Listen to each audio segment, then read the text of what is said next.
মন্দিরে পুজো দিয়ে মনোনয়নপত্র জমা দিতে যাচ্ছেন ইসলামপুর বিধানসভার বিজেপির প্রার্থী চিত্রজিৎ রায়। এদিন সকালে নিজ বাসভবনে পিতামাতার আশীর্বাদ নিয়ে বজরংবলীর মন্দিরে পুজো দিয়ে মনোনয়নপত্র দাখিল করতে যাচ্ছেন বিজেপি প্রার্থী চিত্রজিৎ রায় ওরফে পাখি। তার পাশাপাশি এদিন স্টেট ফার্ম কলোনি হাইস্কুল ময়দান থেকে মিছিল করে এসডিও অফিসে মনোনয়নপত্র দাখিল করবেন তিনি। এদিনের এই মিছিলে প্রার্থীর সমর্থনে উপস্থিত থাকবেন হেভিওয়েট বিজেপি নেতৃত্ব। আজকে 29 ইসলামপুর বিধানসভা ভারতীয় জনতা পার্টির নমিনেশন রয়েছে, সেই উদ্দেশ্যে আজকে এখানে আসা এবং এখানে এসে বজরংবলী মন্দিরে এখানে এসে আশীর্বাদ নিলাম। আশীর্বাদ নিয়ে সকলের সঙ্গে ভালোবাসা বিনিময় করে নমিনেশনের উদ্দেশ্যে যাব। স্টেট ফার্ম কলোনি থেকে শুরু হবে আমাদের, ওখানে একটা সভা রয়েছে ছোট্ট, সেই সভা করে আমরা জনগণকে নিয়ে একসঙ্গে প্রসেশন করে আমরা এসডিও অফিসে এসে নমিনেশন জমা দেব।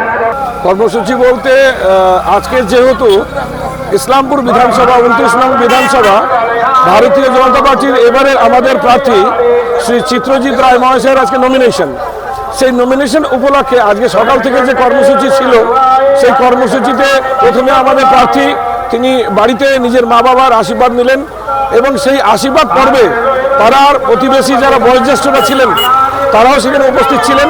পাড়া প্রতিবেশী বয়োজ্যেষ্ঠরা আমাদের প্রার্থীকে আশীর্বাদ দিলেন। সেইখান থেকে আমরা বেরিয়ে আমরা আসলাম আমাদের নিউ টাউনের বজরংবলী মন্দিরে, সংকটমোচনের মন্দিরে।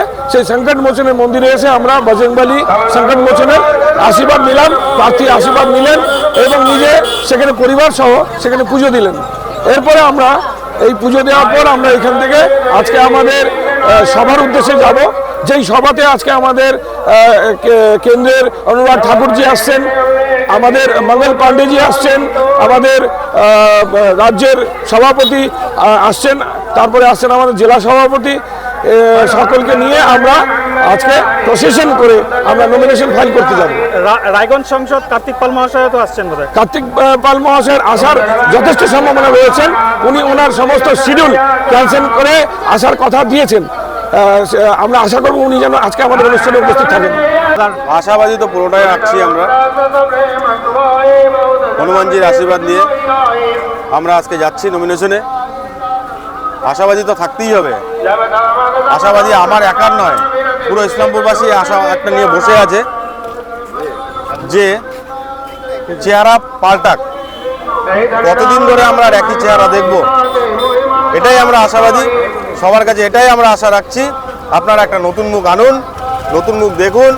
একই লোককে দেখতে দেখতে সবাই বিরক্তর মুখে চলে গেছে, এটাই আমরা সম্পূর্ণভাবে আশাবাদী। ভগবানের কাছে এটাই আমরা প্রার্থনা করলাম, প্রার্থনা করে এখন আমরা বাকি কর্মকাণ্ডের উদ্দেশ্যে বেরোচ্ছি। আমি চিত্রজিতের বাবা চিন্তারণ রায়। আমার ছেলে বিজেপি সমর্থিত প্রার্থী আজ নমিনেশন সাবমিট করবে।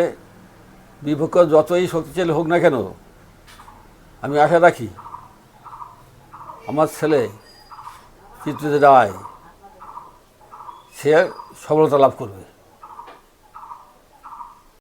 আশীর্বাদ তো করছি, আশীর্বাদ আছেই, আশীর্বাদ আছেও করছি যাতে ওর জীবনের যে উদ্দেশ্য সফল হয়। আশীর্বাদ করি ওর উদ্দেশ্য ভবিষ্যৎ জীবনের উদ্দেশ্য ও সফল হোক।